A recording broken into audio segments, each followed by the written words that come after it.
अस्सलाम वालेकुम एवरीवन, मैं हूं आपकी इंस्ट्रक्टर नूर और आज का जो हमारा टॉपिक है वो है basically span of a set. इससे पहले कि मैं आपको इसकी डेफिनेशन दिखाऊं, मैं आपको एक छोटी सी एग्जांपल से इसका एक जल्दी से कॉन्सेप्ट देना चाहूँगी। बेसिकली हम कहते हैं कि ये हमारे पास एक वेक्टर स्पेस है। ये हमारे पास एक वेक्टर स्पेस है, ठीक है। और हमारे पास एक नॉन एम्प्टी सेट है एस।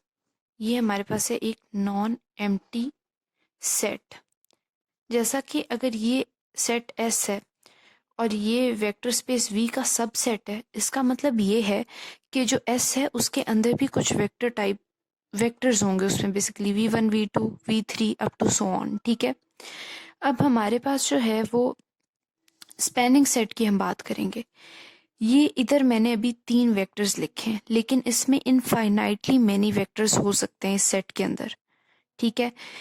इन सेट्स का जो लीनियर कॉम्बिनेशन है, अगर मैं मतलब इन वेक्टर्स के जितने भी लीनियर कॉम्बिनेशन बन सकते हैं उनके लिए अगर मैं एक अलग सेट बना दूं तो उसको मैं बोलूंगी स्पैनिंग सेट।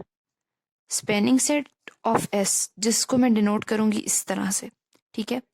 और इसके अंदर बेसिकली इन वेक्टर्स के जितने भी लीनियर कॉम्बिनेशन बन सकते हैं वो सारे लीनियर कॉम्बिनेशन इस सेट के अंदर होंगे, ठीक है। अब जो है for example a1 v1 a2 v2, ये एक लीनियर कॉम्बिनेशन है। a1 v1 plus a2 v2, a1 v1 plus a2 v2 plus a n v n up to a n v n, ठीक है। ये सारे लीनियर कॉम्बिनेशन है इन vectors के, ठीक है। तो इस सेट को हम बोलेंगे स्पैनिंग सेट। अब मैं आपको डेफिनेशन दिखाती हूँ। ये बेसिकली हमारे पास डेफिनेशन है span of a vector space, ठीक है। Let S be the set of vectors in a vector, basically ये नॉन एम्प्टी सेट है, ये एम्प्टी नहीं हो सकता, नॉन एम्प्टी है ये। Let S be the non empty set of vector in vector space V. ये हमने नॉन एम्प्टी सेट बनाया है वेक्टर्स का इन वेक्टर स्पेस वी, ये बेसिकली सबसेट है, ओके। उसके बाद जो है this set is linear combination of vectors in S. ये हमारे पास जो है सेट आ गया स्पैनिंग सेट, जो कि लीनियर कॉम्बिनेशन है उन वेक्टर्स का जो कि एस में मौजूद है, ये तीनों वेक्टर्स का, ठीक है। The vector V is set to be spanned by S. Spanned का बेसिकली एक और मतलब होता है जनरेटेड। इन अदर वर्ड्स हम कह सकते हैं कि the vector V is generated by S, मतलब एस के वेक्टर्स के लीनियर कॉम्बिनेशन से बेसिकली ये सेट वी बना है। क्योंकि ये इसका सबसेट है, इसका मतलब है कि सबसेट जो है वो हमारे जो रियल सेट है उसको बना रहा है, पेरेंट सेट को बना रहा है। तो सिंपली ये कि vector V is set to be spanned by S, simply ये कि vector V is set to be generated by S और S is span to V, और span S is equals to V mean span of S is equals to V. और एक और important बात ये कि span is always the subspace of V. यहाँ पे मैंने आपको दिखा दिया कि ये वी है, इसका सबसेट और सब स्पेस एक और सेट है एस, जिसके अंदर कुछ वेक्टर्स हैं। उन वेक्टर्स के जितने भी पॉसिबल लीनियर कॉम्बिनेशन है उनके लिए अगर हम एक अलग सेट बना दें तो उस सेट को हम कहेंगे स्पैनिंग सेट ऑफ वी, या V is spanned by S, ठीक हो गया।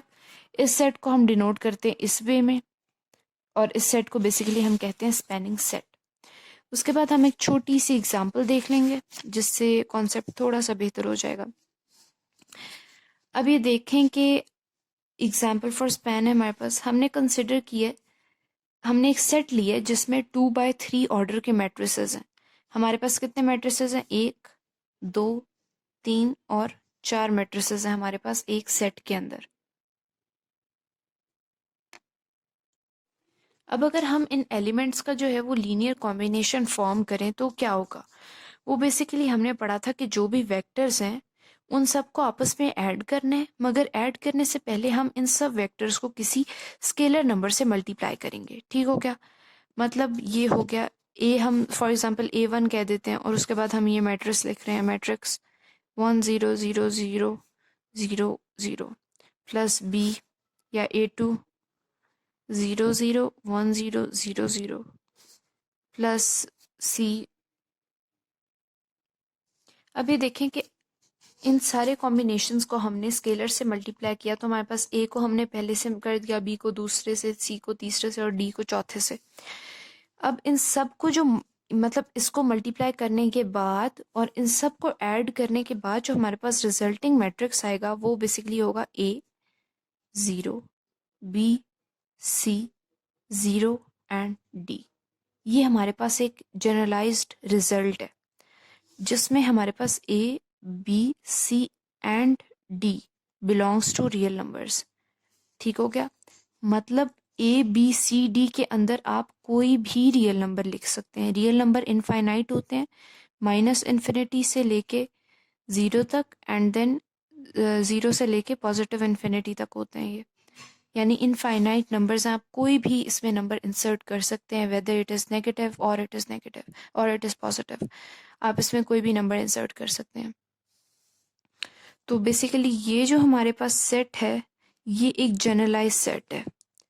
ठीक है, ये हमारे पास जो है वो इस सेट के जो है लीनियर कॉम्बिनेशन से ये सेट बना हुआ है।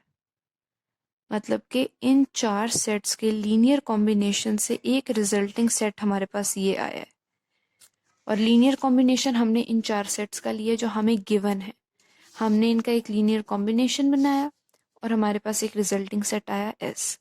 कहने का अब फाइनल मतलब ये है कि S is the linear combination of these 4 sets, जिनमें हमने हर एक सेट को, हर एक एंट्री को, बेसिकली हर एक वेक्टर को एक स्केलर से मल्टीप्लाई किया और एट द एंड हमने उन सब को ऐड किया, जिसके पास हमारे पास ये आंसर आ रहा है। ठीक है, अब इसकी शर्त क्या है कि फर्स्ट कॉलम की लास्ट एंट्री और लास्ट कॉलम की फर्स्ट एंट्री 0 होनी चाहिए। ठीक है, सिर्फ ये एक कंडीशन है जिसको सेटिस्फाई करना लाजमी है।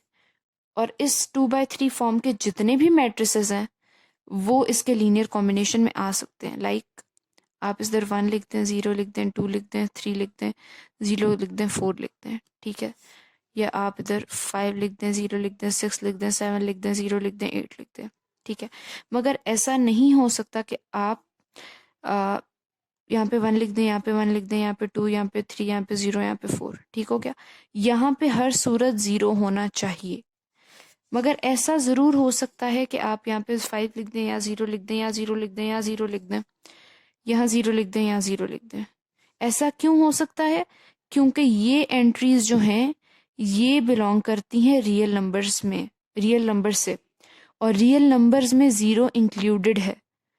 तो आप इन ABCD को तो 0 लिख सकते हैं, लेकिन इन 0 को आप नॉन ज़ीरो नहीं कर सकते। ये लाजमी है कि आपने इसको 0 लिखना है।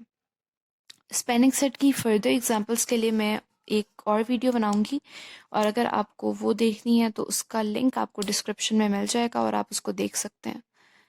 तो आज का बस लेक्चर यहीं तक था। थैंक्स फॉर वॉचिंग, एंड अगर आपको वीडियो अच्छी लगी तो इसको लाइक करें, शेयर और सब्सक्राइब माई चैनल प्लीज़।